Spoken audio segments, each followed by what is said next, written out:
खबर यूपी के गाजीपुर से है, जहां 4.5 वर्ष का कार्यकाल पूरा होने के बाद नगर पंचायत दिलदार नगर के चेयरमैन अविनाश जायसवाल व अधिशासी अधिकारी मनोज पांडे ने नगर पंचायत कार्यालय में आयोजित प्रेस कॉन्फ्रेंस के माध्यम से सफलतापूर्वक 4.5 वर्ष का कार्यकाल पूरा होने पर विकास कार्यों की उपलब्धियां गिनाई तथा नगर पंचायत के विकास में खर्च किए गए विकास कार्यों का लेखा जोखा भी प्रस्तुत किया। इस दौरान उन्होंने मीडिया से मुखातिब होते हुए क्या कुछ कहा, आइए सुनते हैं नगर पंचायत दिलदार नगर के चेयरमैन अविनाश जायसवाल को। धन्यवाद देता हूँ पूरे नगर के क्षेत्रवासियों को, सावन की ढेर सारी शुभकामनाएं।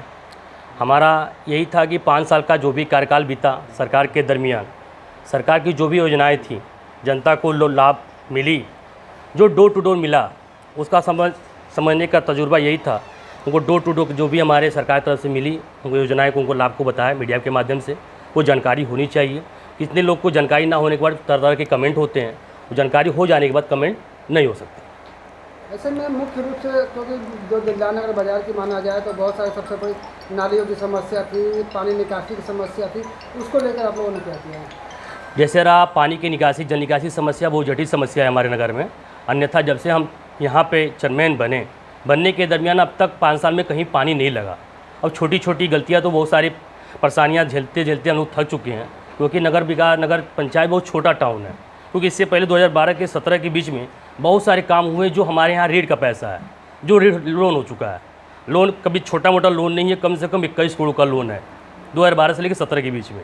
बट उसमें ये हो जाता है कि कहीं भी प्रपोजल रखिए, कभी भी एस्टीमेट बना के शासन भेजिए, उतना बजट देने के बाद यहाँ मिल नहीं पाता है। जैसे हम छोटा सा बजट बनाया था 3 करोड़ 75 लाख रुपए का, आज तक वो सेक्शन नहीं हो पाया। बट इसलिए नहीं हो पाया क्योंकि हमारे यहाँ ऋण का पैसा है, इसी दरमियान काम नहीं हो पा रहा है।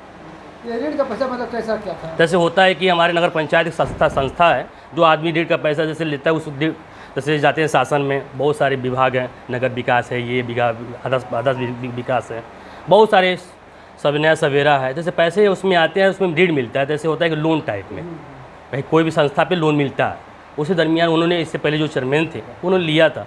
हमें नहीं समझ में आया कि लोन कैसा है। जब पैसा हमारे राजवीत कटते गए तब समझ में आया कि हमको दिक्कत समस्या दिखने लगी। तो क्या उन्होंने जब लोन लिया तो क्या उस लोन की भरपाई के लिए कोई व्यवस्था उन्होंने नहीं की? व्यवस्था ये कि 18 लाख कुछ रुपया लोन कट जाते हैं हमारे राजवीत से।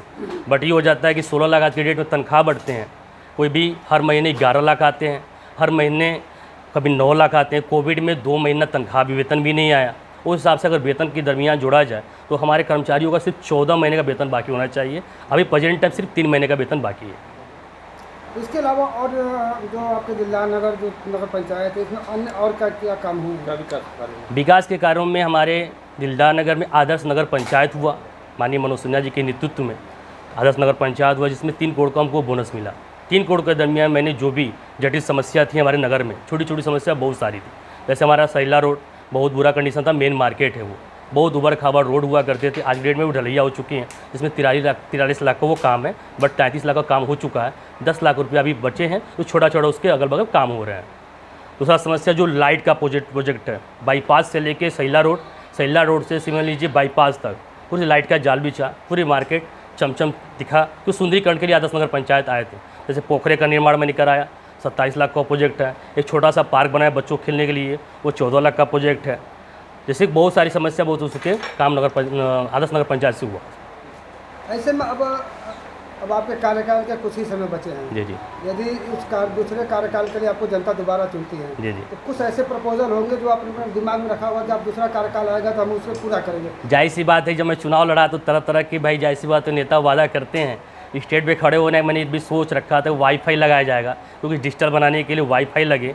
जैसे यहाँ पे कैंटीन होती, इसमें भोजन लोगों को प्राप्त हो। बहुत सारे सपने थे, मोबाइल ट्रांसफार्मर हो, क्योंकि हमारे यहाँ सबसे मुद्दा होता है क्या है कि हम लोग प्रतिनिधि जरूर बनते हैं, बट जनाधिकार जिससे होता है, जैसे हमारे यहाँ 5 जगह से साइन होते हैं तो सेक्शन होते हैं पैसे। जैसे जेई एस्टीमेट बनाते हैं, यही प्रमाणित करते हैं, उसके बाद बड़े बाबू बिल बनाते हैं, उसके बाद जो साइन करते हैं, उसके बाद हम चेयरमैन साइन करते हो तो पैसा प्राप्त होते हैं। एक सवाल ये भी है कि आप आगामी जो नगर पंचायत और नगर पालिका के चुनाव हुए हैं जी, उसमें अब नगर पंचायत दिलदार नगर को छोड़कर जमानिया की तरफ रुख कर रहे हैं। इसके पीछे की क्या वजह है? क्योंकि इसको लेकर जनता के बीच में तमाम चर्चाएं चल रही हैं। अभी तक ये सवाल जमनिया की बातें यहाँ पे हो रही है। नगर पंचायत में मैंने वादे किए थे कि हमें नहीं पता कि जब जीतने के बाद तरह तरह की परेशानियां बढ़ती, क्योंकि 5 साल के कार्यकाल में 2 साल तो 2.5 साल मैंने जो भी कार्यकाल काटा, उसके बाद कोविड आ गया। कोविड दरमियान 2.5 साल मैंने हम लोगों ने सबने झेला, पूरा भारत झेला। इसमें सरकार की कोई दिक्कत समस्या नहीं थी, क्योंकि सरकार के दरमियान कोविड के दरमियान 1000 रुपया कम से कम 908 लोगों को लाभ मिला जो गरीब पात्र थे। हमने कोविड के दरमियान कम से कम 45 दिन लगातार डोर टू डोर सुबह और शाम मैंने भोजन जनता के बीच में रखा, क्योंकि जाहिर सी बात है कि जनता कोई भूखे न मरे, क्योंकि कोविड के दरमियान किसी का कहीं भुगतान नहीं आ रहा था। क्योंकि स्वच्छ भारत अभियान चलता है, एक दूसरे के प्रति सब जीने का अरमान था, सबको दिखाया जाता है कि मौत सामने दिखाई दे रही है। अब अगर सब जमनिया की बात है, मैं दिलदार नगर के दरमियान मैंने जो भी वादे किए, ताकि सब वाईफाई लगाना मैंने नगर पंचायत के दरमियान मैंने नहीं कर पाया, बट ये था कि हमको प्रमोशन चाहिए, कुछ करना, लंबा छलांग चाहिए। जैसे यहाँ पे जाने के बाद नगर जमनिया में कुछ अच्छी तरक्की कर सकें, क्योंकि जमनिया पालिका है, ये नगर पंचायत है, पहले से ऋण का पैसा कर्ज से लदा हुआ है। कंडीशन इसको ख़त्म होने में 2055 में ये कर्ज माफ़ हो सकते हैं सरकार के दरमियान, बट अभी नहीं हो सकते। हमारा यहाँ शौक जैसे है, कंडीशन है कि यहाँ पर नगर पंचायत में हमने कहा था कैंटीन बनवाना, पैसा नहीं है। हमने कहा कि अब मोबाइल ट्रांसफार्मर लेना, पैसा ही नहीं है। हमने कहा तो वाईफाई लगाना, पैसा ही नहीं है। बट पैसा किस पैटर्न पे लाया जाए।